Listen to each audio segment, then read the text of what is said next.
San Antonio. Good to see you again. I saw you in Arlington, a couple of months ago. Obviously, with the postponement of Virgil. Now this again. What's the overall thoughts on the situation of Virgil? They say he fainted. When you received the news, what were your initial thoughts at the moment? His health is number one. Obviously, you can't step inside a ring with health issues.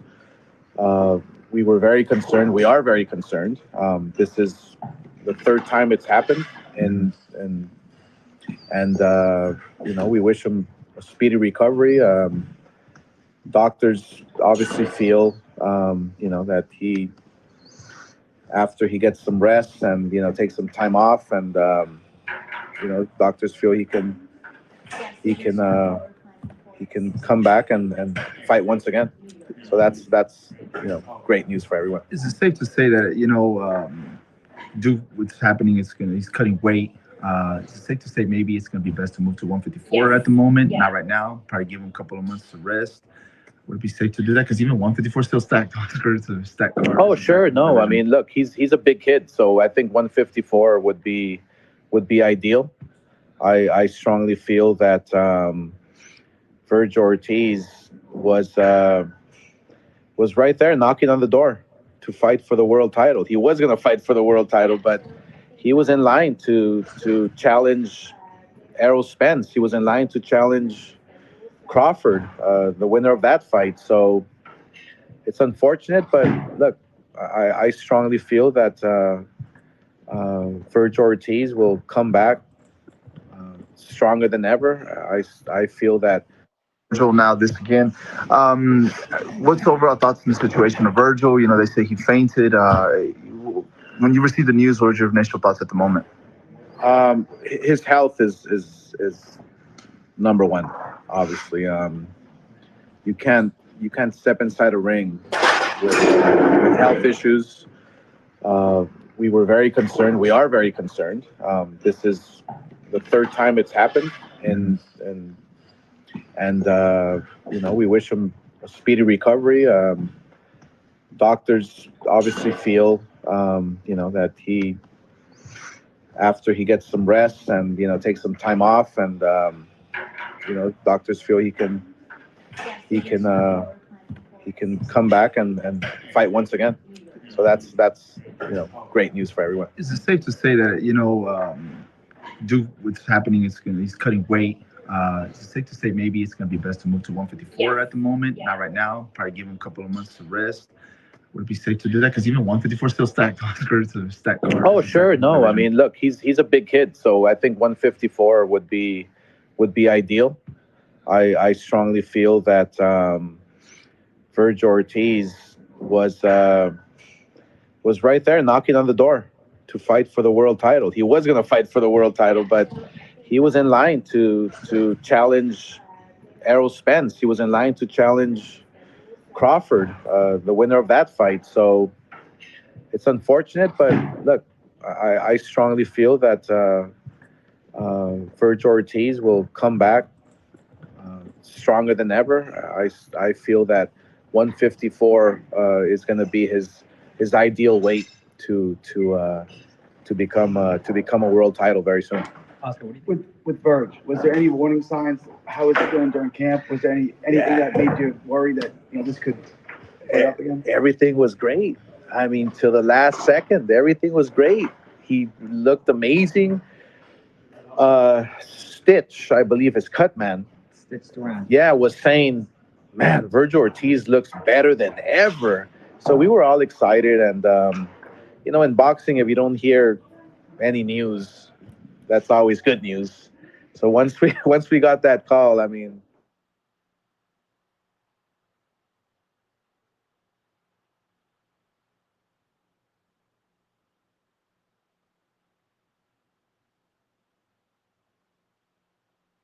not only has the potential to become a world champion, but he has the potential to become a very, very special fighter, winning multiple world titles. So first things first, he has to recover, get better, and then we'll go back to the drawing board and figure out his next move.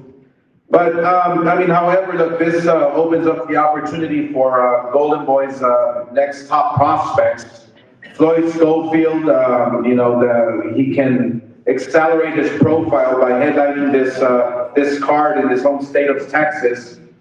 In the new main event, we will have Floyd Schofield face Haskell Rhodes in a 10-round fight for the WBA International title. In our new co-main event, Jojo Diaz will be facing Jerry Perez in a 10-round lightweight bout.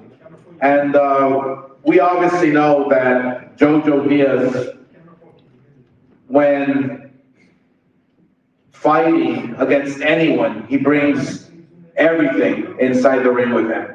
He's a hard worker, he's dedicated, disciplined, and ready to show the world what he's all about, and that's becoming world champion very, very soon. So this fight is very, very important. He will be facing Jerry Perez in a very, tough fight in a 10-rounder. So we're very excited about that. And also in a historic female unification fight, Texan homegrown talent Marlena Esparza. She will be putting on, the WBA, the WBC, and the Ring Magazine titles on the line as she faces the WBO flyweight world champion from Argentina, Gabriel Alanis.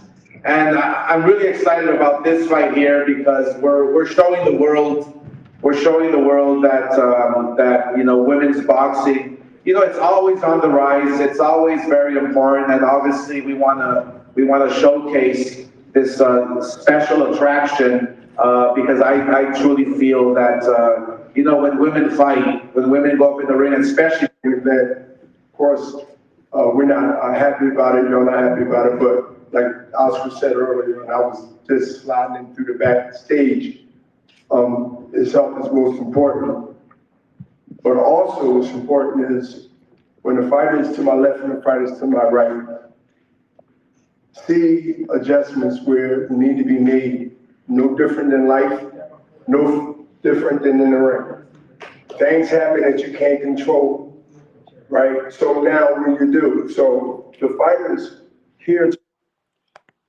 Yo, what is going on, man? What is going on? We got some bad news. Man. I told you every day there's something going on in boxing. Good or bad, we have to talk about it. Now, this is a fight that everybody was anticipated to watch, more than Boots and Villa. We did a vote the other day. We did a little vote in the channel, and I saw everybody in the channel say that they rather watch Staniolis versus Virgil Ortiz. Now, the fight that everybody wanted to watch is cancelled. Not once, not twice, but 3 fucking times. Virgil Ortiz has cancelled a fight with Staniolis 3 times. What is going on with Virgil Ortiz? Virgil Ortiz's health looks like it's either gone downhill or I'm going to start telling you some stuff that I went and spoke to other people. And this is what they told me. Now, has Virgil Ortiz been taking some kind of gear? Has he been taking some enhanced drugs? That because he's on the cycle of drugs, that back and forth, it fucks with your body. I'm just saying, man, Virgil Ortiz looks like there's some signs going on. And them telltale signs ain't good. They're not good for Virgil Ortiz. I officially can tell you, Virgil Ortiz is no more, can handle himself at welterweight. Virgil Ortiz can't hold himself at welterweight anymore. He's been trying so hard to cut that weight, to constantly stay at welterweight, but he can't do it. So what's going on with Virgil Ortiz? Ladies and gentlemen, not once, not twice, but 3 fucking times that Virgil Ortiz has cancelled a fight. Hey, listen, bro. All I'm saying is we got the biggest month in boxing. But Virgil Ortiz now can't make the fight. So I am disappointed. It's a fight that I was really looking forward to. I wanted to see the Staniolis versus Virgil Ortiz, both unbeaten. And I wanted to see that fight. But let me show you something. And you tell me. Let me know. I'm going to start showing you some stuff. You let me know about this.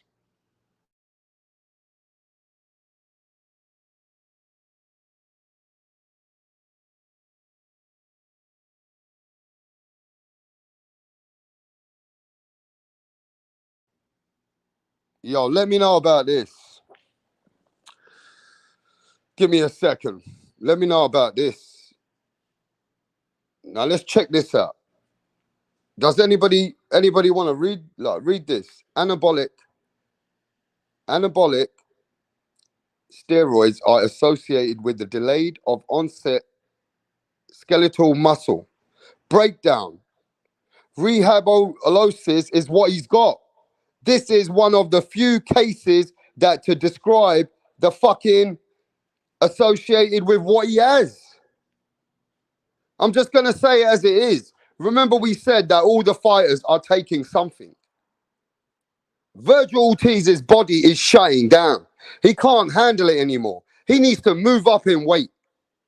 But you know what? Virgil Ortiz is not in the best spot anymore because him is not got the size at 154. He's not a big lad. At 147, he had a chance. He had a good chance at 147. But what is going on with Virgil Ortiz in the last year? You've seen it yourself. The man can't make a fight anymore. The man can't make a fight anymore. It's cancelled 3 times. I mean, 3 times. Come on, people. 3 times. What is going on? So, yo, is Virgil Ortiz on the gear? Is he on the cycle and now the body can't handle it? Is it that Virgil Ortiz is inactive and now that he's been on the cycle, the body's given up? I'm just going to call it out for what it is. Or is Virgil Ortiz just not able to make 147 anymore?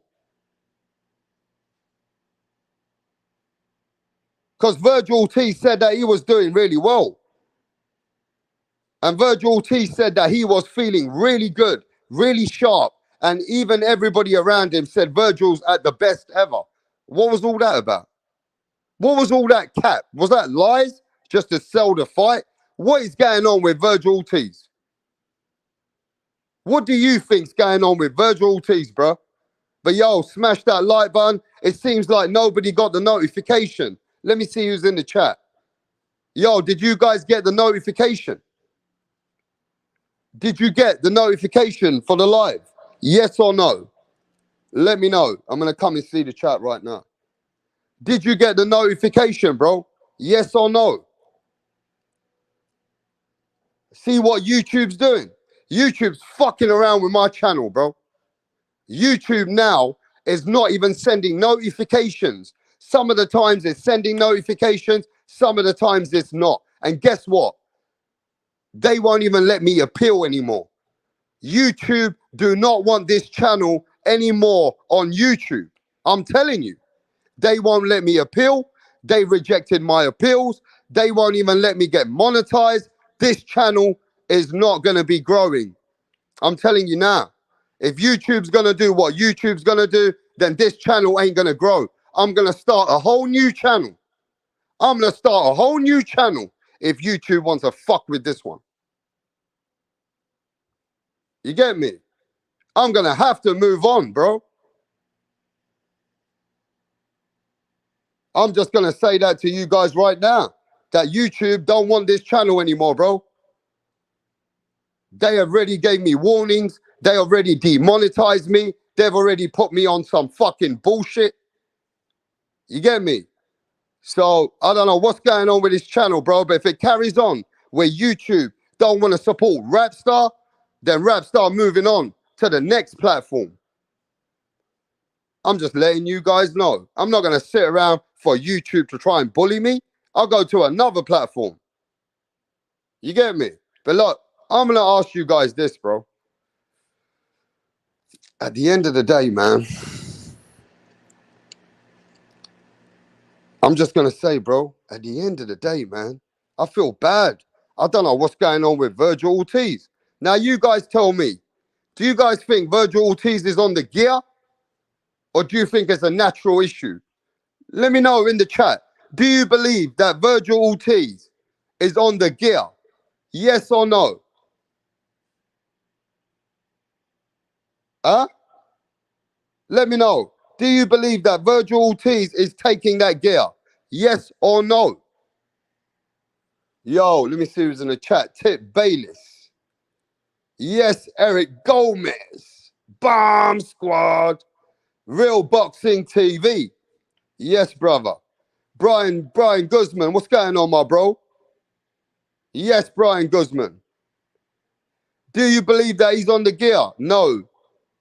It can be caused from overworking out. Now that's a really good fight. NL in the motherfucking house. Virgil Ortiz versus Australian Tim Tszyu. I like that fight. I don't know if he's on the gear, but his career looks finished. Steven says he don't know if Virgil Ortiz is on the gear, but his career looks finished. You get me? His career looks finished. Yo, reports are saying that he passed out and needed mouth to mouth.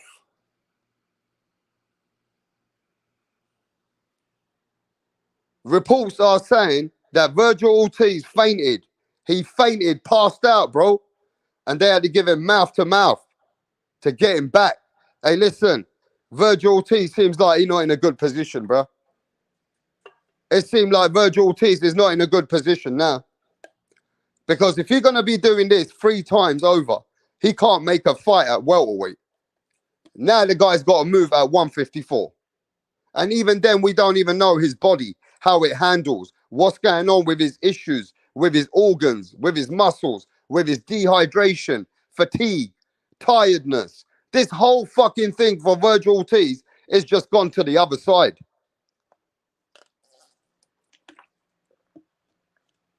Virgil Ortiz, the man with 100% knockout ratio. One of the most exciting welterweights coming out of America.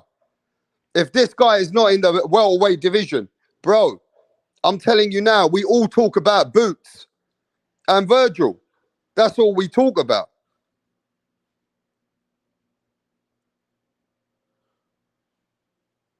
That's all you ever hear on the YTBC, on the internet. You only hear about Boots and Virgil. And now you're not going to be looking at Virgil anymore.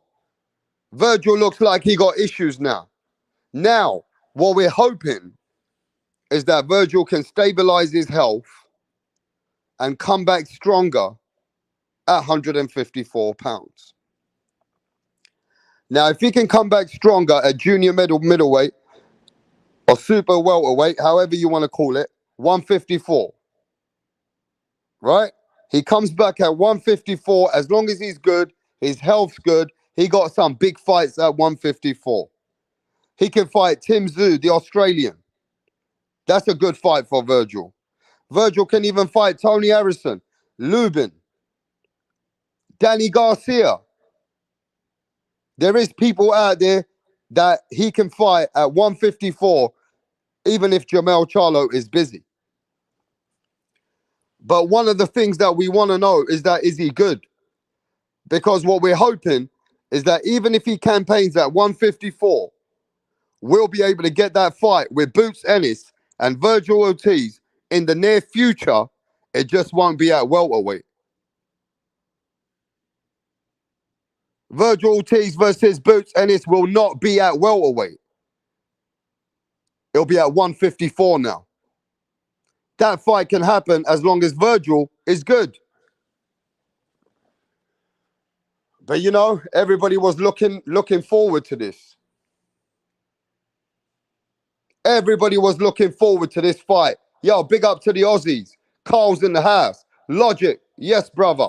Lisa Snow, the Queen. Garcia. Punchy. Eric Gomez. Yeah, man, I see people are coming through now. You know what I mean? But let me just say this, bro. I was so excited for Virgil Ortiz, Staniolis, more than Boots versus Villa. But now Oscar De La Hoya said that Virgil Ortiz should be coming back and he should be campaigning at 154. So the Staniolis fight with Virgil Ortiz is gone in the bin. That Staniolis fight with Virgil Ortiz is no longer. Now Virgil got to see how he's coming back and trying to campaign at 154 pounds, which is a shame because he never really accomplished at 147. You know what I mean? He never accomplished at 147. Now he got to try at 154 and see how his health and everything should be way more stable because he can't cut that weight. Now, is it because he can't cut that weight? Or you believe that this steroid cycle could have fucked up Virgil? Now, it could be a few things that what happened to Virgil.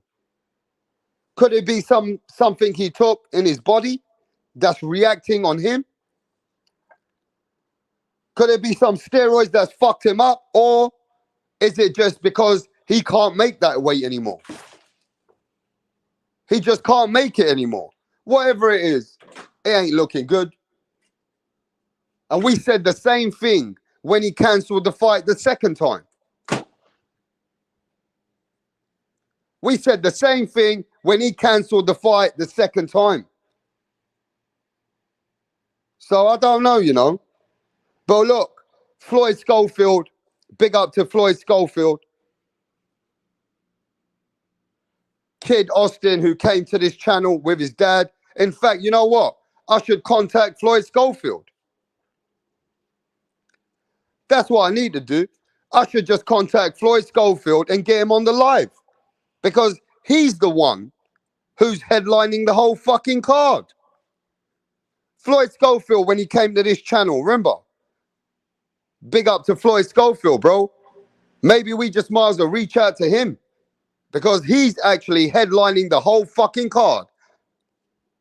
He's the main event. Virgil and Staniolis is gone. Now you got Floyd Schofield and Jojo Diaz, I think, is on the card as well. Oh yeah, I better not, Lisa. I better not, Lisa. Contact him. It's fucking 1 o'clock. The guy's gonna say, "What the fuck you doing, Rapstar?" Hey yo. Rapstar contact Floyd Schofield at 1 a.m. in America. I say, yo, man, this is Rapstar, Floyd. We got the fans over here. They want to speak to you, mate. All right, Rat. All right, Rat, man. I just got to wake up, bro. Give me 10 minutes. I better not contact him, bro. I fucking forgot. It's fucking 1 o'clock. That's why most of the Americans don't want to pick up my fucking calls. Most of the Americans don't want to pick up my number, man. They say, fucking hell, this geezer's calling while it's all early hours in the morning. But there's only one guy that would pick up the phone at any time. And his name's Rick Glazier. Rick Glazier never goes to sleep. Rick Glazier never goes to sleep, mate. You can phone him at any time. And that man will be ready to fucking talk boxing. He's 24/7, that geezer. But yeah, man, you guys see the press conference? I mean, I didn't really watch the press conference. I ain't seen it yet. Did you watch the Boots versus Villa? Yeah? You watched Boots versus Villa, yeah? All right. What was that press conference like? I think Villa can't even speak English, can he?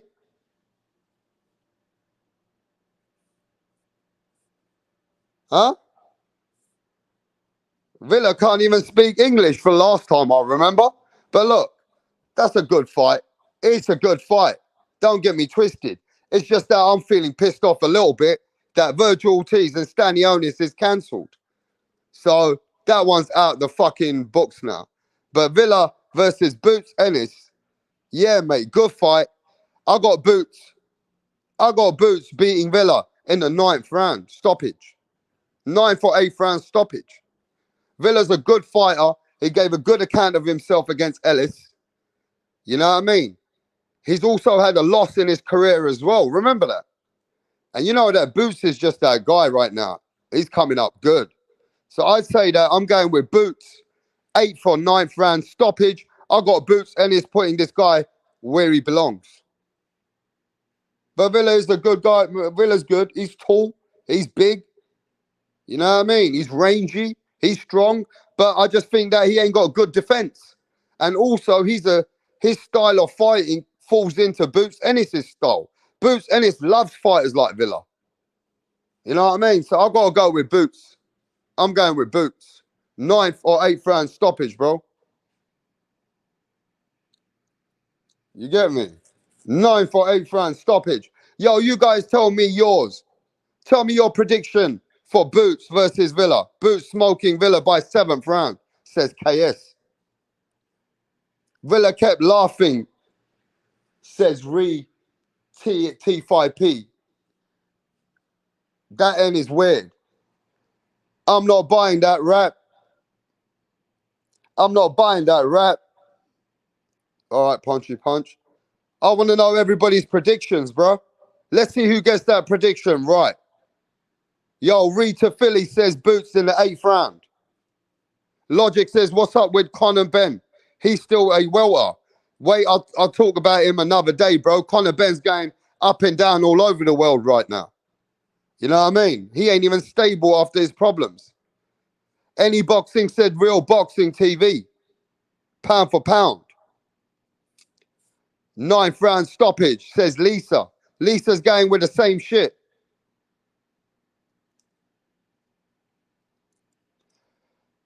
Yo, Frank, have you got Villa or have you got Boots? That's all we're answering right now, my brother. Conor Ben is still eating eggs. You're funny, bro. Yeah, he had too many eggs. It could go to decision if Boots feels Villa's power. Okay. Okay, I hear you. I predict Boots will get a gift stoppage like PBC has been doing lately.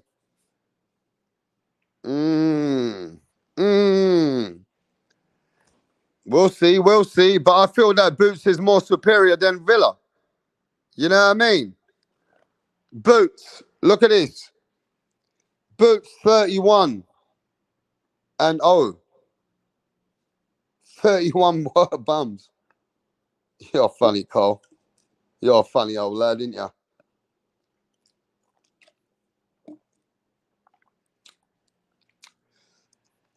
I think everybody's got to go with Boots on this one, bro.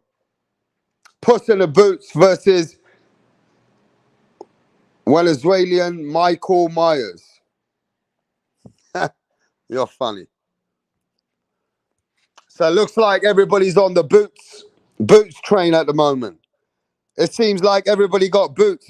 Can there be an upset? Can there be an upset? Because if there's an upset, bro, then we need to put some money on this upset. Like Frank said, the odds are crazy for Villa to win. If you put 100 on Villa, you might win 1,500 or 900 or 800. So maybe it's a good... Do you think it could be an upset? Because it's tough. I really do think it's very tough to get an upset out of this one, bro.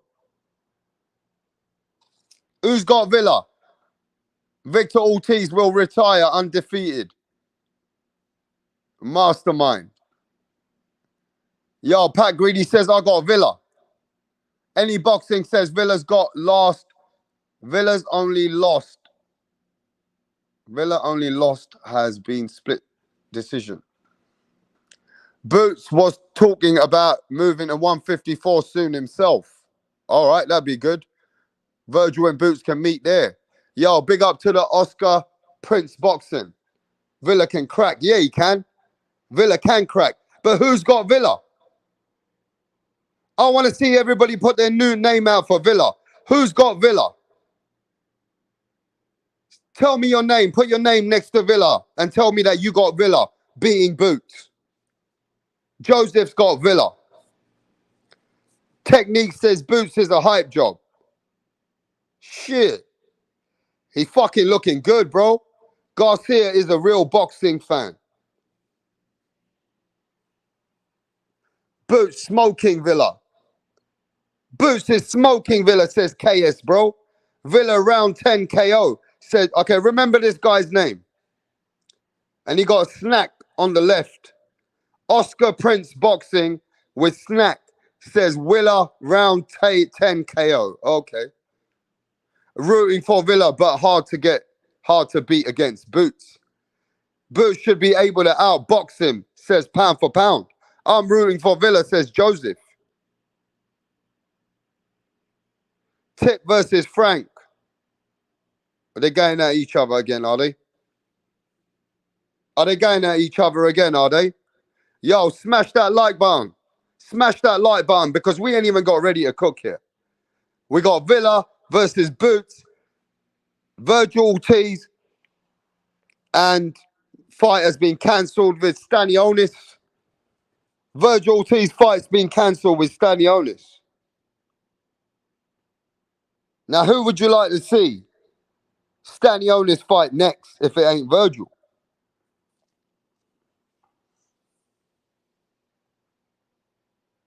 Who do you want to see Staniolis fight next if it ain't Virgil?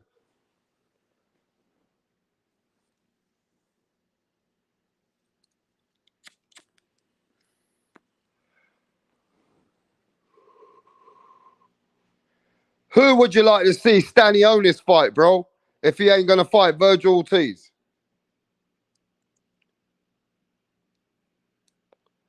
What up, G Smooth? Real Boxing says Frank's cooking. He fighting Villa next after he beats Boots. Pat Greedy, you dreaming or what? Staniolis fight Tim. Every cunt fight Tim. Virgil Ortiz coming for Tim now, bro. Staniolis should face the winner of Boots versus Villa. What about Furman? What about Keith Furman, bro? Yo, questions are they giving Staniolis his full purse? They fucked Staniolis up 3 times. Hey, bro, they have fucked Staniolis up 3 times. 3 times they have fucked the guy up, bro, made him inactive. They need to pay him his full purse. They need to pay Staniolis his full purse. They've kept the man inactive. And you know what? He waited for Virgil Ortiz. He wants that smoke with Virgil. Whether you believe it or not, but Staniolis wants that smoke. And Virgil now, for the 3rd time, has cancelled the fight. They should be paying him his purse. They need to pay him his purse. You get me? The guy's been sitting there just waiting on a fight with the baddest man. The man with a 100% knockout ratio. Staniolis was ready to fight. So they need to do some kind of something for Staniolis, bro. They should be. You know what I mean? Staniolis is no joke. He's entertaining. I hear you, bro. John McSmith, what the fuck's going on, bro? What's he call you? John McSmuck. He called you John McSmuff. Smuck, punchy, John. You better come at him, bruv. You better come at him, bro. Now, let me just say this. We got fights cancelled, but we got fights that are getting made. Watch this. Fights are cancelled, but fights are announced. Daniel Dubois versus Alexander Usyk is on. August 25th, or is it 26th? On Saturday, we got a fight announced. Virgil Staniolis cancelled. Alexander Usyk versus Daniel Dubois is on. This fight is announced. We have a fight. We have a fight. And this is heavyweight boxing, bro. Can Daniel Dubois catch Alexander Usyk? Can Daniel Dubois put a monkey in the wrench for the biggest fight in Undisputed with Tyson Fury versus Usyk? Can Daniel Dubois upset the whole odds? This is a fight that's been announced. You know? And when you see real boxing fan says, I'm not watching that, he's not a real boxing fan. He's a fake boxing fan. You got to watch every kind of a fight. In boxing, You watch everything. OnlyFans, I'm not gonna watch this. It's not good enough. Oh no, I'm not gonna watch this fight. It's not great enough. Oh no, I'm not gonna watch Devin Haney. Oh no, I don't want to watch this fight. Those pick and choose. Pick and choose. Those are casuals. Real boxing fans are gonna watch every fight. Real boxing fans are gonna watch every fight, bro. They don't give a fuck. You get me? Everybody wants to watch boxing. It don't mean that every fight has to be 50-50. This is heavyweight boxing. Anything can happen in heavyweight boxing. So, yo, I'm watching everything. I don't know about you, but I'm watching everything. I want to hear no bullshit. You know what I mean? Pick and choosing fights. It don't work like that, bro. You watch everything that comes along. You get the good, the bad, the ugly, and that's it. You take the rough and the smooth. You know what I mean? But yo, good. There's another fight announced.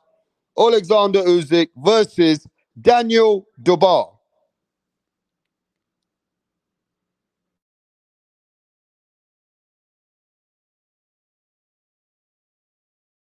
And for this fight, we're going to get Tracy to come and celebrate.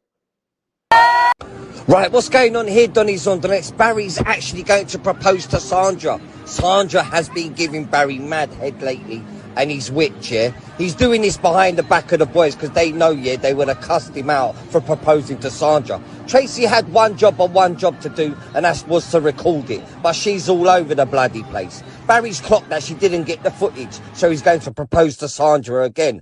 Oh, for fuck's sake, Tracy! What's going on?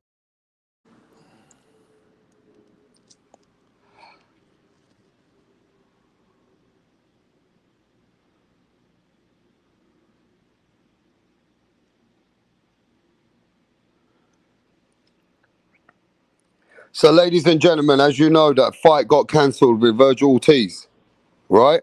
So Virgil Ortiz's health is still back down again. He fainted, he's fatigued, he's tired. You know what I mean? He's not himself. So that fight's cancelled, but we got new fights announced. Alexander Usyk versus Daniel Dubois, 26th of August. It's on heavyweight boxing. We got a fight. It is what it is. And you know that Usyk's going to be a strong favorite. Daniel Dubois, you know what I mean? He was doing really well. Then Joe Joyce busted his eye socket with the jab. Then he came back and captured a regular belt. Right? He captured a regular belt with Don King's fighter. What was it? Gerald Washington. He got a regular belt against Don King's fighter. So Daniel Dubois got the regular belt. He was in position. You know, the Tyson Fury and Usyk fight never got made. That's looking to be made in December. But can Dubois fuck it up? Now, I know that everybody's not high on Dubois. I do know that people feel Dubois slow. They feel after Joe Joyce beat him, he's not that guy. But what I will say is Dubois got a punch. And this is the same guy that in sparring knocked out Anthony Joshua. I'm just going to try and let you know this. That Daniel Dubois is the same guy that knocked out Anthony Joshua in sparring. Now, what Dubois just hopefully got to land some punches. Can Dubois land any combinations and put his size at use? Or is he too slow? That Usyk just going to use his footwork, outbox him, out jab him, out fucking point him, all the way through. 12-round exhibition for Usyk. You get me? Maybe it's a 12-round fight. 12-round fight. Maybe Dubois wins a few rounds and Usyk just takes the fight. But, hey, heavyweight boxing, bro. Anything can happen in heavyweight boxing.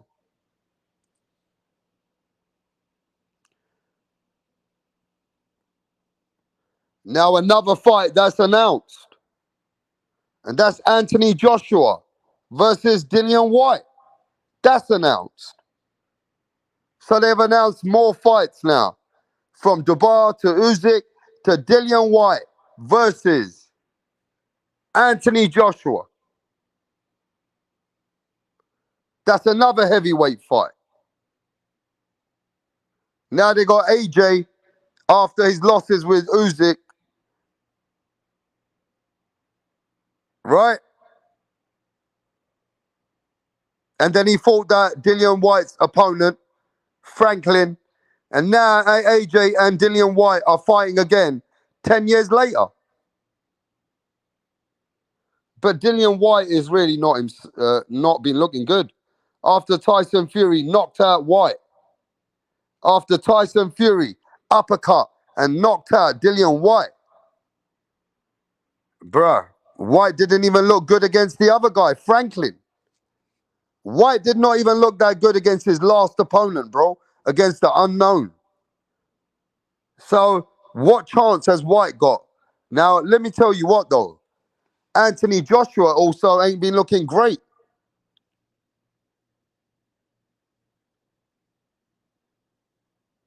You get me? Anthony Joshua ain't been looking great himself.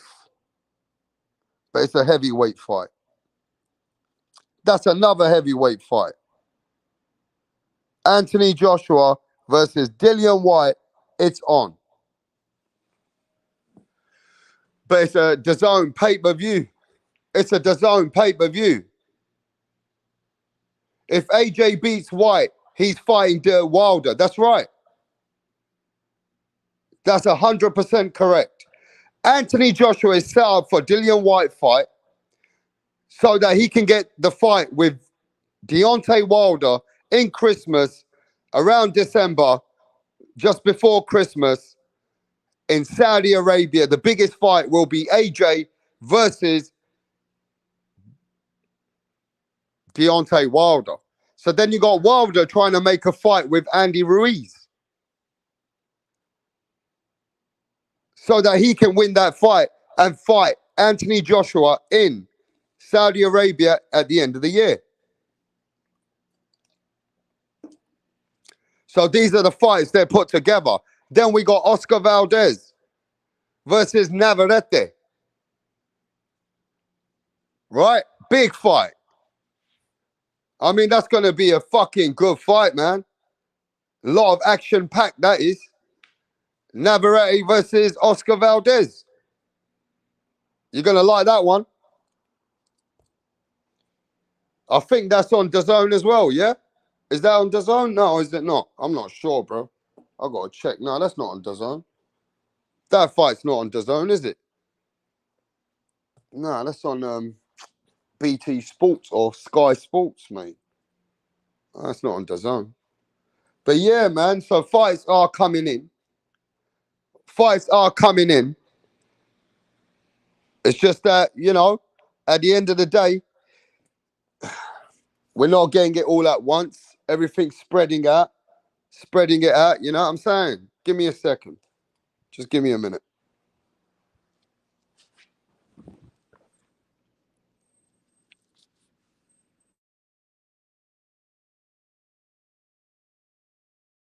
What up? How are you? I'm great. Can we meet you? My name is Tunde Tupac, aka the Rap Killer, Tunde Tupac. the Rap Flexer, kill them all. Your name. Your name is Tunde Tunde. Tupac.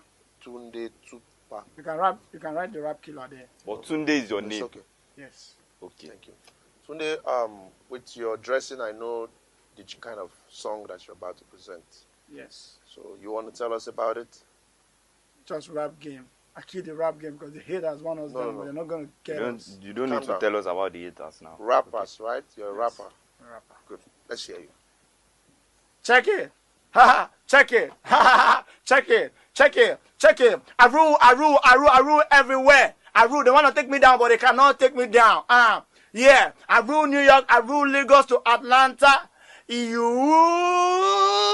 go to Chicago. Check me out. Check my game. My game is tight. All the haters, I shoot them in the brain. Boom, boom, boom. I've been around with my guys, 50 Cent, Tupac, Biggie, Snoop Dogg. We're all in this game together because I kill them all. So yeah, that's an exciting fight for Oscar Valdez, right? But let me ask you guys this. were you guys impressed with Navarrete when he went up against, was it the Australian kid, Liam Wilson? Unknown kid, Liam Wilson. Didn't Liam Wilson knock Navarrete down?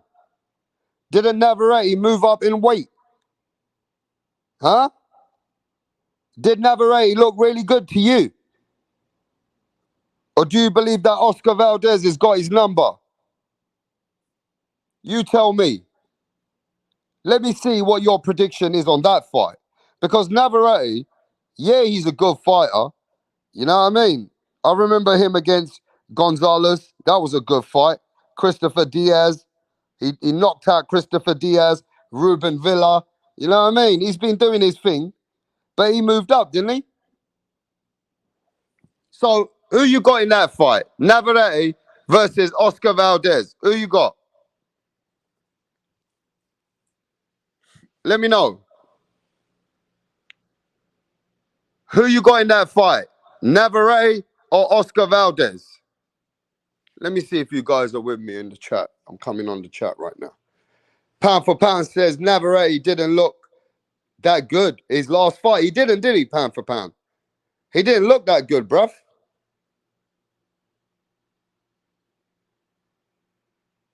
He didn't look that great, did he? Navarrete versus Oscar Valdez, bro. Who you got? It's a good style matchup. Who you got in that fight, bro? Let me see. I want to know. I want to get a vibe from the chat. I want to get a vibe from the people. Navarrete. Y'all know I'm dangerous. Y'all know I'm dangerous, says Navarrete. Pound for pound says, nah, not at all. I'm just saying, bro. At the end of the day, that's a good fight. Action-packed fight. Is it Navarrete? You got Navarrete or you got Oscar Valdez? Navarrete, I think he has more dog in him, says Real Boxing TV. Real Boxing TV says Navarrete. Mastermind says Valdez all day. Valdez all day. All right. I feel you guys. Garcia says, I don't care who wins. They both Mexican. Yeah, but come on, Garcia. That's just being too biased. But anyway, each for their own. Going with Valdez on this one. Says pound for pound. Says I'm going with Valdez. Valdez has a better ring IQ. And he's not as, like, you know what I mean? Sometimes Navarrete gets too much involved. Leaves himself too open. Oscar Valdez has got a bit more of a tight game. You're right. He's a bit more compact. He is a bit more compact. Lisa says Jake Paul is fighting August 2. I get you.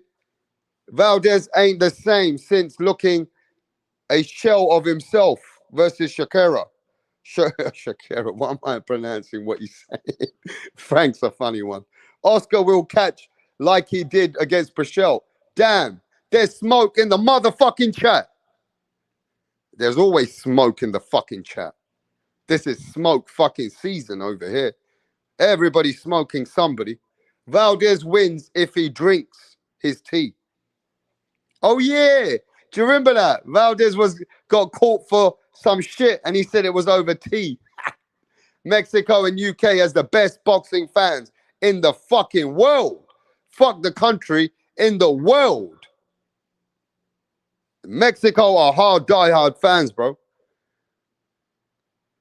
The face of boxing, Jake Paul fights Nate Diaz, August 5th. Yeah, I'm going to watch that as well. Yeah, I'm going to watch Jake Paul versus Nate Diaz, bro. I'm going to watch it. I ain't lying. I'm going to watch it. You get me? I'm watching that fight too. I want to see how Nate Diaz... Hey, remember about years and years ago, I think many, many years ago, do you remember Andre Ward said Nate Diaz and Nick Diaz are good boxers? When they were coming up in UFC, they used to train with Andre Ward.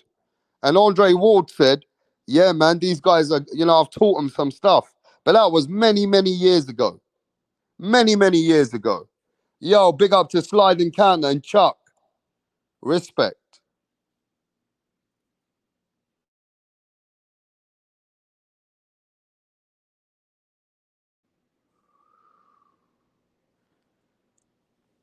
So going back to the original content for a minute.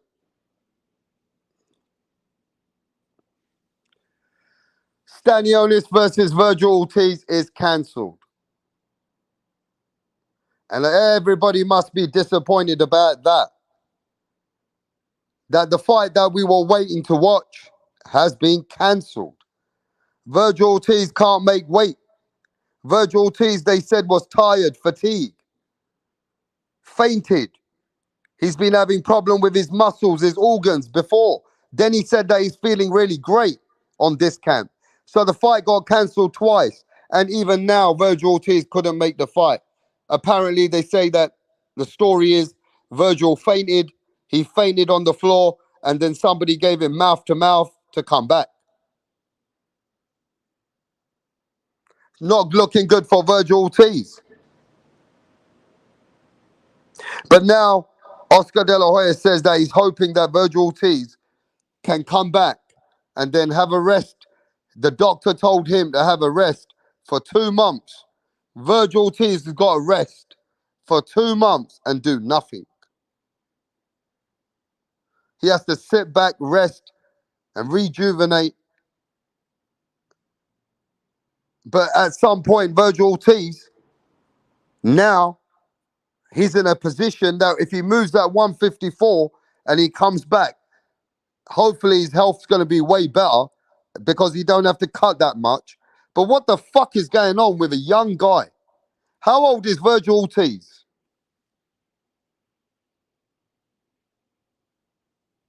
How old is this guy, Virgil Ortiz, bruv? How old is he? 24? How old is Virgil Ortiz? 25, says Darth Vader. So he's 25 years old. He can't make welterweight anymore. He got some issues. He needs to move up now. And he got a campaign at the weight class of 154. The doctors have told him, you know what I mean, maybe he might not even come back. But I want to show you a statement. And you tell me, do you agree with this statement? Yes or no? That's all I want to hear. Do you agree with this article? Yes or no? That's all I want to see. Yes or no? And here's the article. Read that. Everybody have a look what I've just put up on the screen.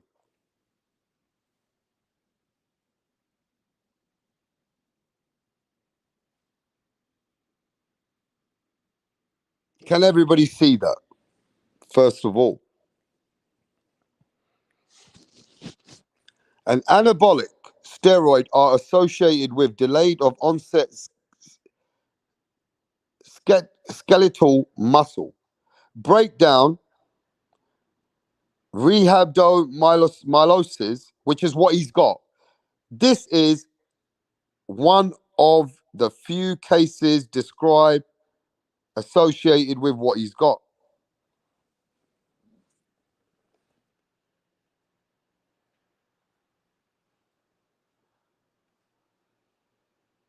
It's not true. That's a rare condition.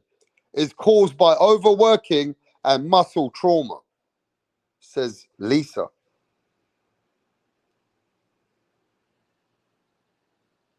Okay. I wouldn't be surprised if Ramos versus Virgil happens. That's a cover-up, rap star. Ortiz gotta sit down. Shit is sad. The shit is bad. Ortiz got a fucking 100% knockout ratio. Can you imagine if Ortiz got a fucking retire now? Can you imagine if Ortiz has to retire from boxing? You tell me, bro. A young 25-year-old, we want to see him fight Jarrett Boot Ennis. I even want to see Conor Benn fight this guy because Boots and Conor Benn are knockout guys, and Boots is tough as well. I always want to see Virgil Ortiz. Virgil Ortiz is the main guy after Terence Crawford, Errol Spence, and Keith Thurman. Then there's Virgil Ortiz. And one of the main guys, if he's damaged, that's not good for us. That's not good for the boxing fans. That's bad news.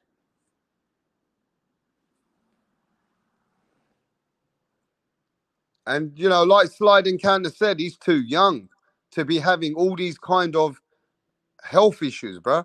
He's 25 years old. What the fuck is going on? It's just not, I'm just not able to understand how a young guy like that, how a young guy like Virgil Ortiz is getting taken out the game. Because Virgil Ortiz is a dedicated, a knockout artist, one of the most exciting fighters in the welterweight division. So it will be really pissed off. Hey, yo, let me tell you this now. As a real boxing fan, I'm pissed off.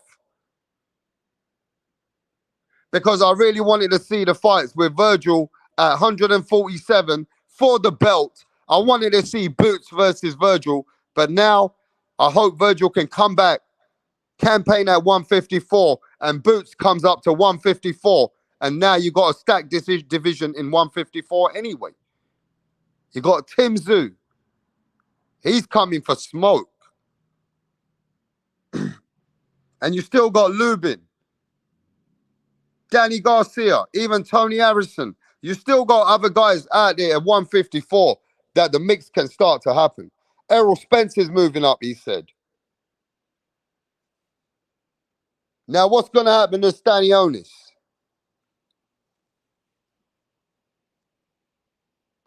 You know, I wish that Keith Thurman would step in and fight Staniolis, but that's not going to happen.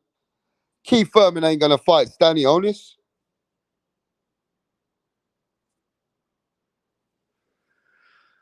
You get me? Keith Thurman ain't going to step in and fight Staniolis, is he?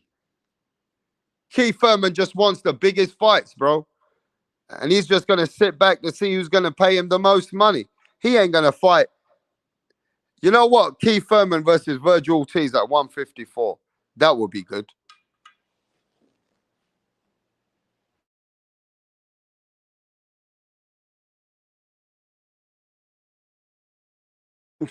Says Zeno Horse. Amino acids during the sessions. Possibly Cecil.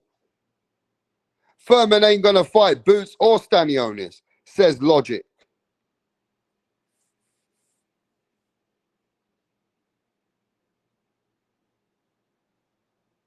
Stanionis versus Cody Crowley. Let's see the same white on the same white crime. What did he say? Stanionis versus Cody Crowley. Let's see some white on white crime. Yo, next hit. Firuza Regaidova featuring Virgil Ortiz. Hey, the chat's going at each other.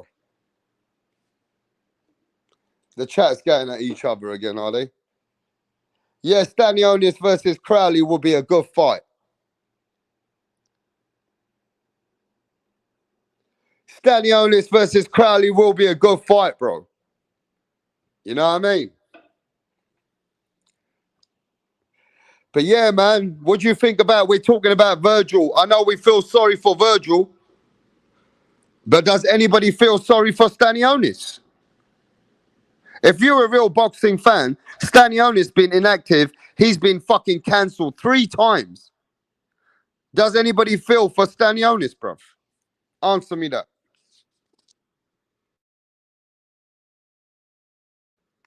You let me know if anybody's feeling for Stanionis. Hey? What about Stanionis, bro? He's been waiting on the sideline. Do you think he should be paid his money?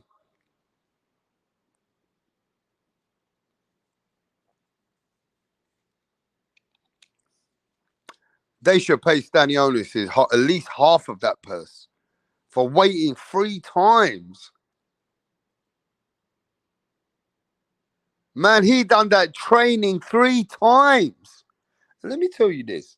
You know how hard it is for a boxer to do a camp after a camp after a camp? Hey, bro. Camp after a camp after a camp. That is some fucking... Staniolis has been through it. He's been through a camp after another fucking camp. Come on, bruv. That's some fucked up shit. We'll do the fairness. Staniolis got sick too, right?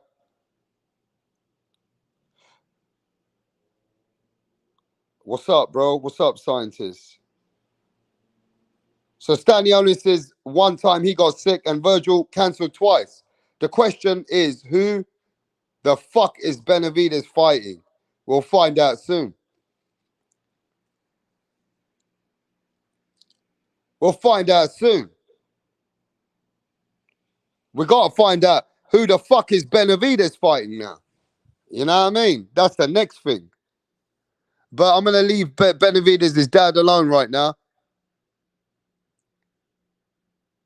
He's out there training the other guy out there with Eddie Hearn. I mean, in Eddie Hearn's camp, Diego Pacheco. So he's doing some other work right now, so I'm going to leave him. But soon I need to know who David Benavidez is stepping in the ring with, for sure.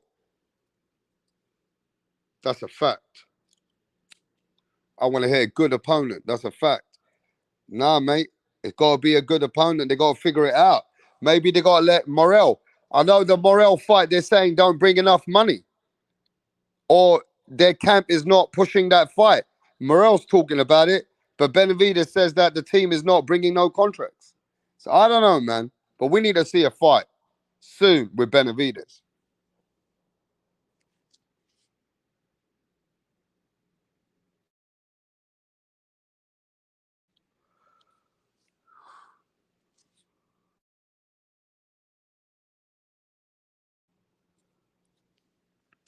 But it is what it is, yeah? Boxing ain't always going to be great news.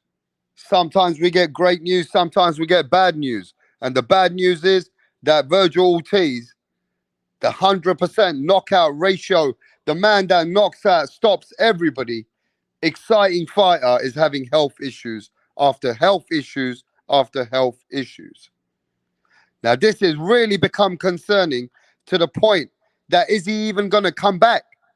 Yo, he might even not even come back for a bit. If the doctor's telling him to rest for a few months, he got to really see what's the next moves. But we know Virgil Ortiz is young.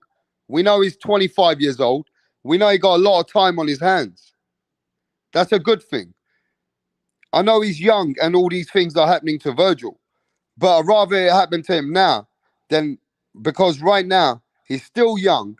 If he can solve these medical problems and his body's more stable and hydrated at 154 and he's strong like an ox, then Virgil Ortiz still got a good career. Now I'm going to ask you this question. You think Virgil Ortiz can beat Jamel Charlo, Tim Tszyu, and those guys? Do you believe that Virgil Ortiz can beat the Charlos and the guys that are coming up at 154? Yes or no?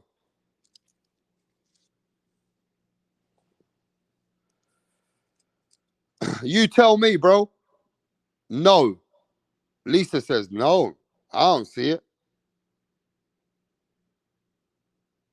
I don't see it.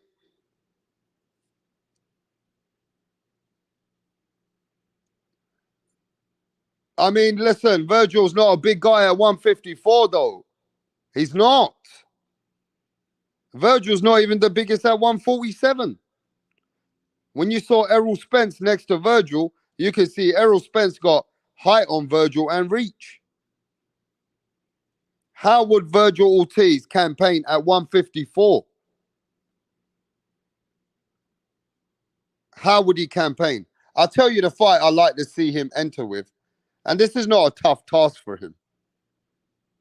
He can just get his feet wet and have an entertaining fight after Danny Garcia, whatever Danny's doing with Edison Lara. Maybe he can just fight Danny Garcia as a warm-up. And let's see how he does against a guy like Danny, who Danny wasn't even a 154-pounder.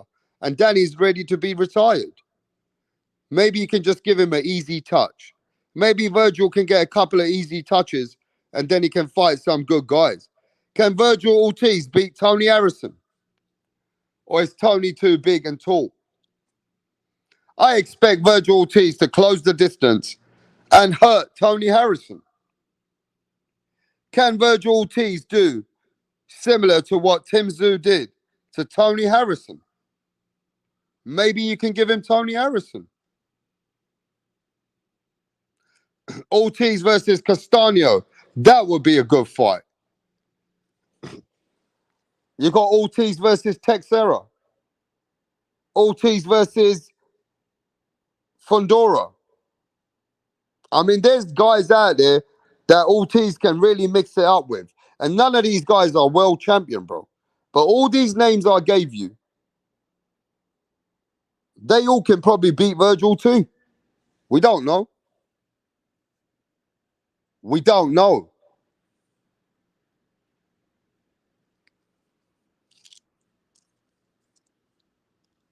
But yo, give me a sec.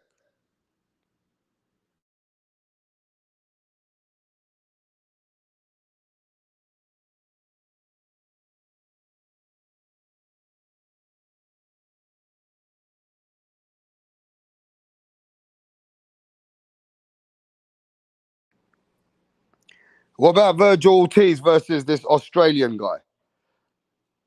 Yo, who you got? Tim Tszyu or you got Virgil Ortiz? Be honest. Who you got? Tim Tszyu or Virgil Ortiz? Who do you think? Who you got in that fight? Because Tim Tsz유's big and he's strong. Who you got in that fight? Tim Tszyu versus Virgil Ortiz. Let me have a look in the chat, bro.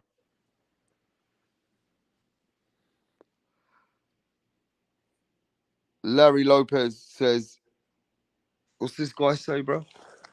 Tim. Danny Medina's got Virgil. Any boxing fan says Ortiz. Tim all day for Logic. Logic says Tszyu all day. Tim right now. I got Virgil, says boxing scientist at 154. Hey, a lot of people got Tim.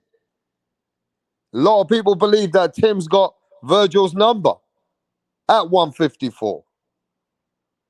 That'd be a good fight for Virgil, though. At this moment, I'm probably going with Tszyu. Even, what's his name? Technique. Says Tim. I wouldn't count the Mexico champ out.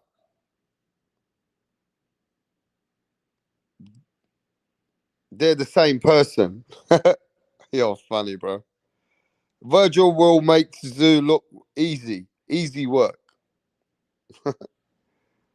He will accompany his ass. Virgil should fight a Spencer first. A Spencer first. He needs a tune-up. Spencer. Urge says Ortiz after a tune-up at 154. Ortiz's biggest win is Mean Machine at 147. Tszyu beating higher calibers at 154 already.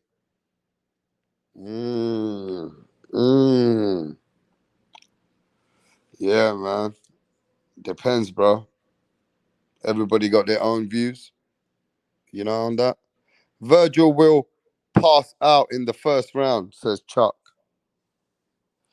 Nah, man, it's not even a joke, Chuck. Virgil got some issues, bro. Virgil got some issues, bro. He got some real life issues, bro. Virgil Ortiz really got to now sort out his life because the man hasn't even earned money. He cancelled the fight 3 times, so he ain't been active. Now the doctors told Virgil to sit back and relax. The doctors told him he got to sit back for a couple of months. He can't do, he just got to sit back and take rest for more than a couple of months.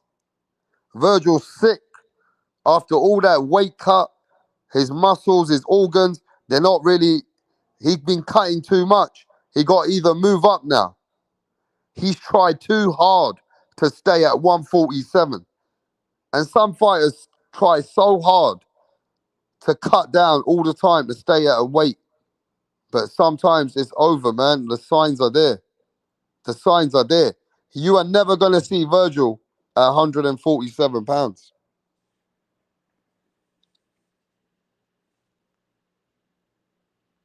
Hawker Mustang, what's up, bro? You ain't never going to see Virgil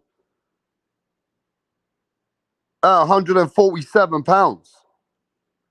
It's too much dehydration. He can't do it anymore. So now it's time that he got to move up. You get me? He got to move up. And like I said, the 154-pound division is another strong division. And those are way bigger guys. You know what I mean? But he was going to move up anyway at some point. He had to move up anyway at some point. He just can't accomplish more. You know what I mean? 147 is where he wanted to try to wait to win a world title. But listen, Errol Spence, Crawford, they're going to be busy now for 2 years. Errol Spence and Crawford are busy now for at least a year and a half. Nearly 18 months probably by the time Errol Spence and Crawford finish their rematch and everything. So look, Virgil can't stay at 147 for that long anyway. He can't even handle it now. So it's the best time for him to move up. It is the best time because there ain't no weight that you want to wait that long to try and get a belt when you know that your health ain't even with it. You get me?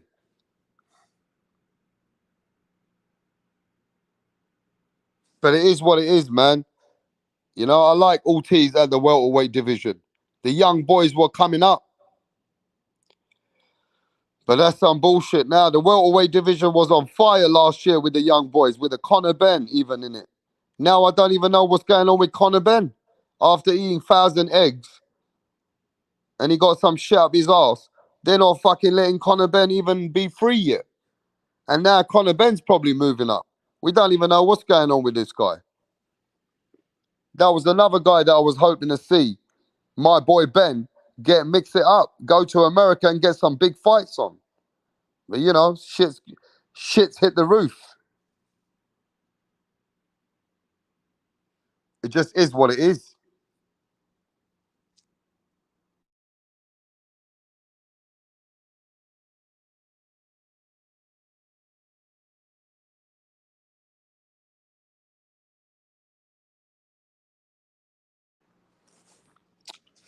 But look, at the end of the day, man, we still got good fights. We got big fights.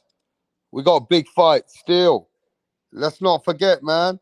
The biggest fight that people don't even talk about. Come on, bro. This is a huge fight here. Huge fight. When I fucking find it.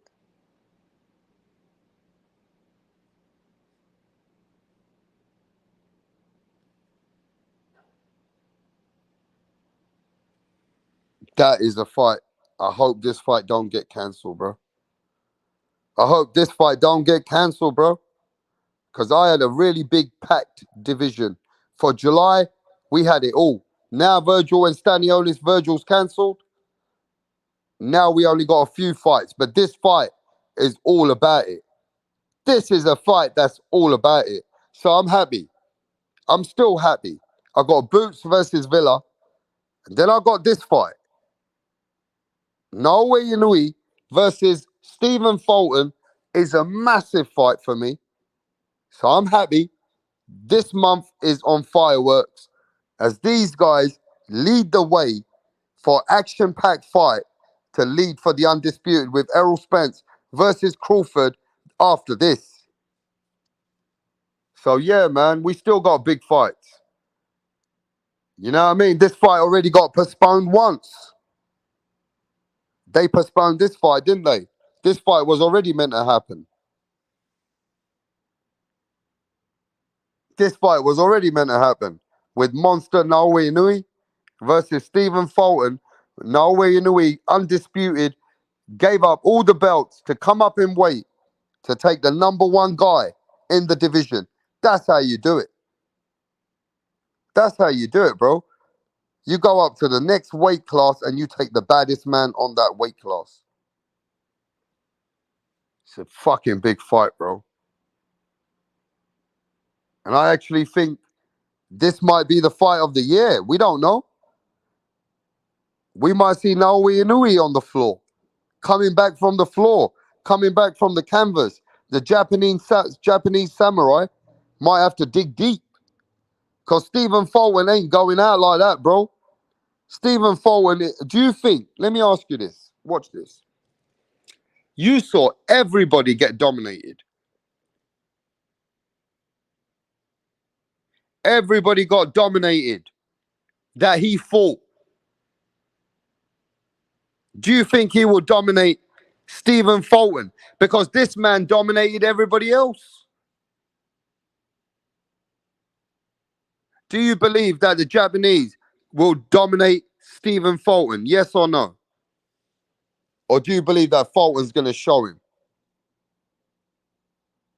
Do you believe that Fulton's going to show him? Yeah, I'm going to be live on this fight, bro. I'm going to be live on this fight. Don't miss it. I'm going to be live on Stephen Fulton versus Naoya Inoue. I'm going live. I don't care what time it is. Fulton will be Inoue's toughest match. So let's just say this. We're not going to see the Japanese trying like he's done to other opponents. This is going to be Stephen Fulton showed us against Figueroa. He showed us against Figueroa that he could fight on the inside. He could fight dirty, fight on the ropes. He's a very good, skillful fighter himself. Good punch placement. So Stephen Fulton's got to make a big fight out of this, bro. This should be a good fight. Hopefully we see Stephen Fulton, Naoya Inoue have a war. Fulton is very versatile. I got Inoue, says Premium. Yo, tell me where you're from, Premium. Let me know where you represent. Inoue. Japan, says Eric Gomez. Boxing scientist is rooting for Japanese Naoya Inoue. Fulton will win, right? And you'll know this. Aye, we got IB for Spain in the motherfucking house. Yes, mate, my neighbors. We got IB for Spain in the house, bro. Spain is the fucking place. Yo, big up to man from Ibiza, bro. Big up to this guy here. We got Spain in the house, bro. Is this your first time here? Or maybe I need to rent you up, brother. So nobody can block you either.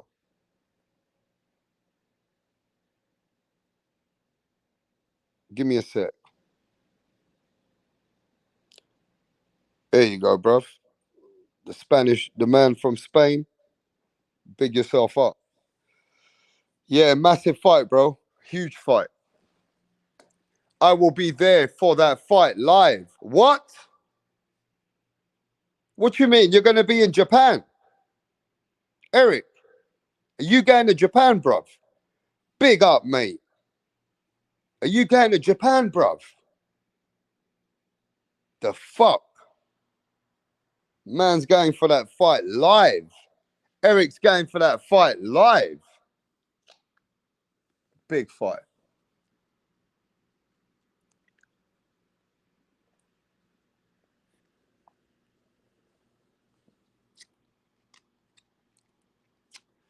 I really don't even know who to predict on this fight, bro. It's a tough call for me.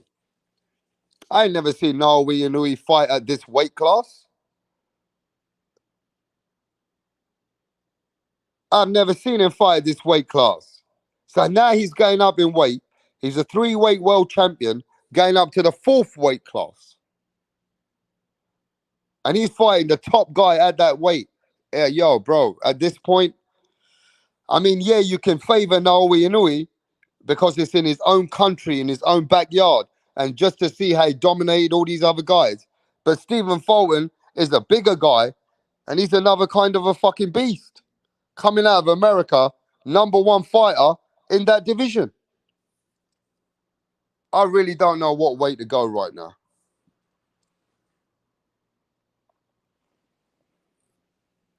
I really don't know what way to go right now on this fight.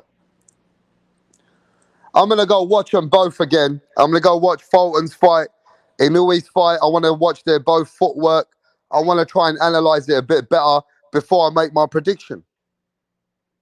I really want to watch them both back to back now. That's what I'm going to do. I'm going to watch some back-to-back fights again. And then I'm going to make my official prediction.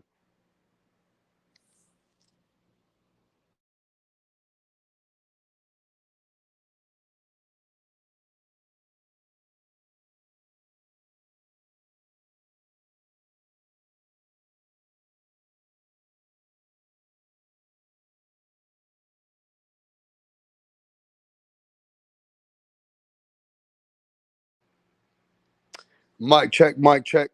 Give me a second, guys. I need a couple of minutes. Give me a sec. Maybe I'll send a link. I see some people here. Let me see.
Yo, get your TV off. Switch that TV off, Mastermind. Yes, sir. Yeah, Mastermind. I see you guys have been going back and forth in the chat. That's not my business. I love my boxing, and I want to talk my boxing for now. Right. So, what do you think about this Virgil Ortiz and Staniolis situation, bro? 3rd time cancel the fight. Yeah, like you said, it's always retirement time. Like he gonna retire undefeated. Ain't nobody gonna beat him. You said he need to move up to 154. Well, like I said, right, the guy's got issues right now with his body, and he got problems. And the 3rd fight, 3rd time round, he can't make the fight. He fainted. They say that he fainted, and they had to help him out, and he just can't, he can't campaign at 147 anymore. But it's kind of like put a downer on it because he is one of the most exciting guys at 147. Right. Like remember, that was my favorite one. Virgil Ortiz. He coming with them body shots too, right? Yeah. Yeah, he's a vicious body puncher. I hate that, man. And like you said, it's way more dangerous at 154 with those killers up there, Tim Tszyu. And Tim Tszyu ain't gonna lose no time soon. Yeah, I don't know what Virgil's gonna do because look, I got faith in Virgil because I've seen that he really is about it. But I mean, I still believe he can do some damage at 154. I just don't know what's going on with this young guy. 25 years old, organs are playing up, muscles and organs have given him an issue on before. Now they're saying that he got this kind of some kind of issue, right, where he can't, he's getting fatigued, tired. He's not feeling himself at 147. Well, he should have known that from the last time, maybe. But they keep pushing it, right? Yep. And he got too much ink on him. All that ink mess up your organs too. You see all that ink he got on the skin? That's gonna have an effect on you. He doesn't have any tattoos, bro. He doesn't have any tattoos. Who is that with that Villian? You look at that Villian. That's Villian. Villa. That's Villa. Really. Oh, okay. Yeah, and nobody gives a fuck about tattoos no more. Every cunt's got tattoos up You their know, ass. yeah, Yeah, Tank got that's the tattoos all over his body. Ain't hurting him. Tang got tattoos on his JB. fucking, probably on his What's cock good, man? even.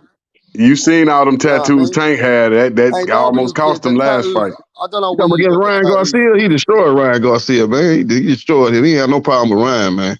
And Ryan ain't had no tattoos, did he?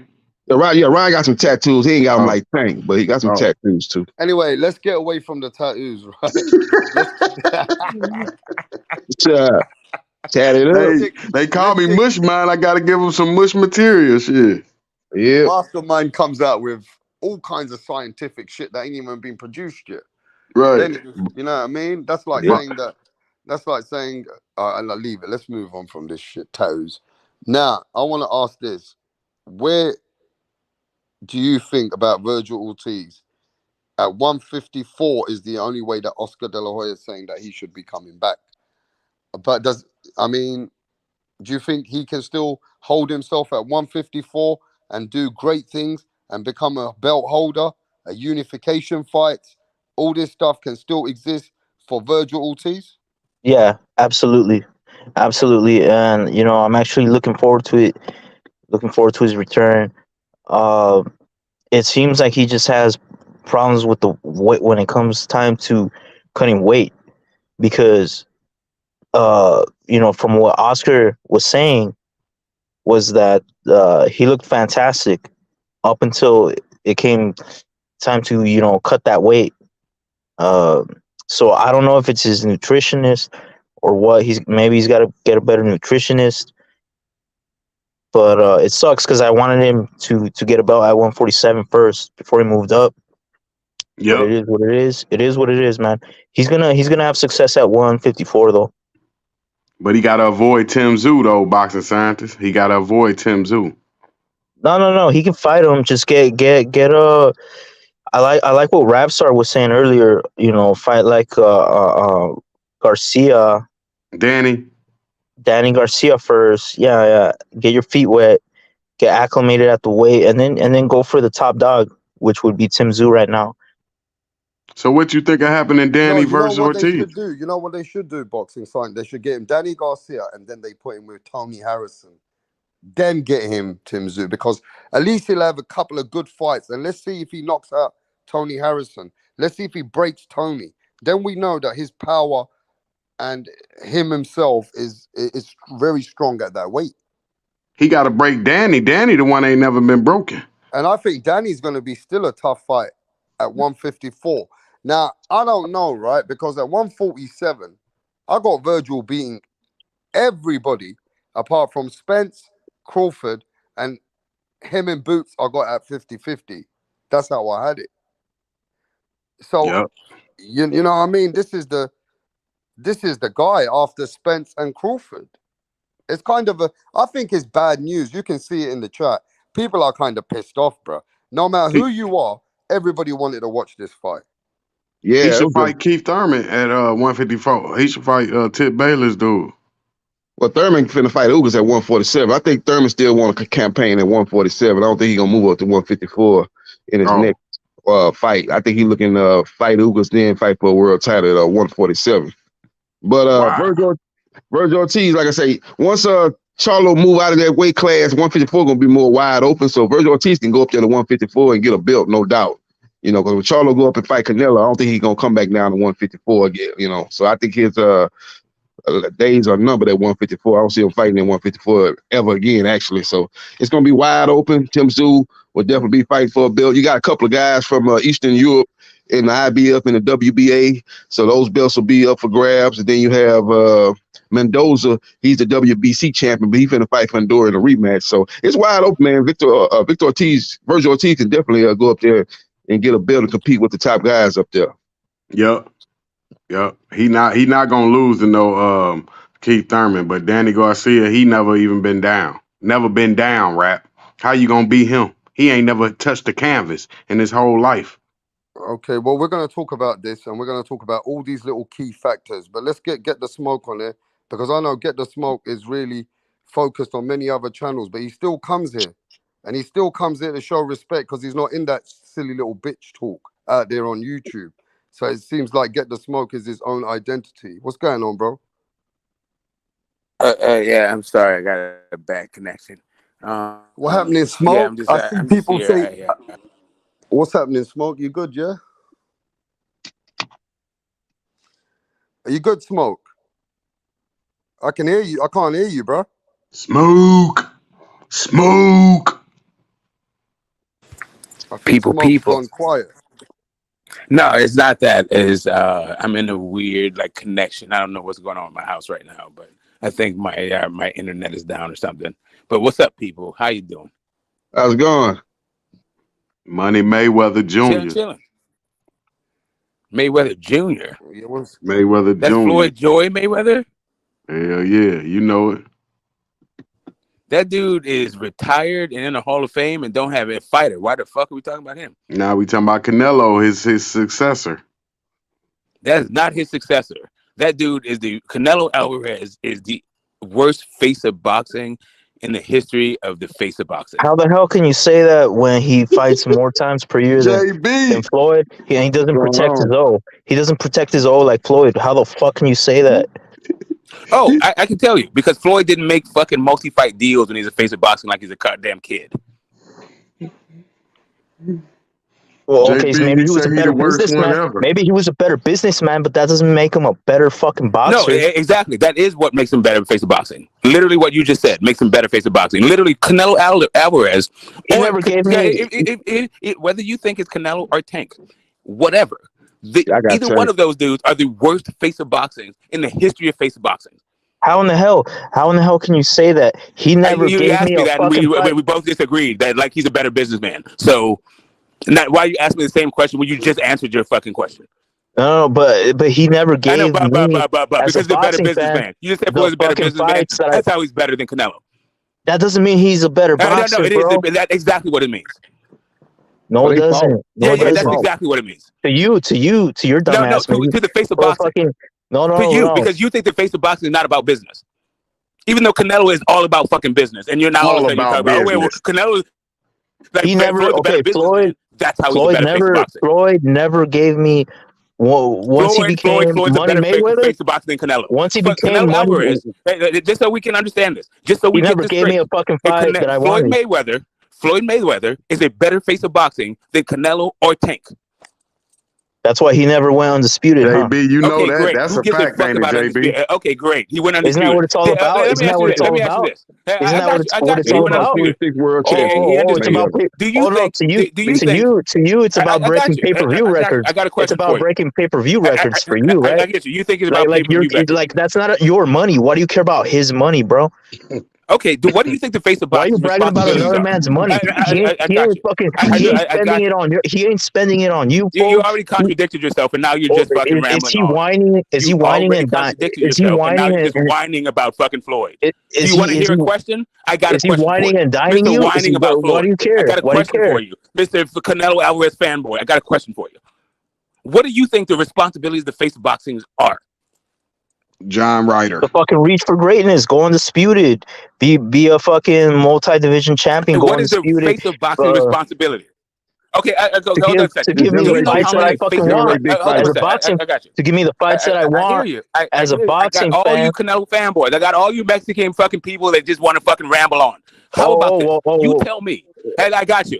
You whoa. I got you. Let me ask you this. What question? How many undisputed champions are not the face of boxing? I got you. Blah blah blah blah blah. I know you're fucking shook right now, but how many undisputed are not the face of boxing? I'm not shook. How many? Why would I be scared of a fucking blasphemous homosexual? Why would I be scared of you? I got you, Mr. Fucking. I got you, Mr. Deflection. I got you, Mr. Deflection. You don't get this work right now. How many undisputed are not the face of boxing? It's only a matter of time before you catch AIDS and die anyways. How many undisputed are not the face of boxing? How many undisputed are not the face of boxing? Smoke, don't forget that the Canelo just fought John Ryder. Why would I be scared of you? Hey, Smoke, Canelo, you got to give Canelo credit. He just fought John Ryder. How many undisputed are not the face of boxing? Was Corey Spinks the face of boxing? Hey, Smoke, but he just fought John Ryder. The great John Ryder. Yeah, you seen that fight, all I know, yeah, I seen. All I know is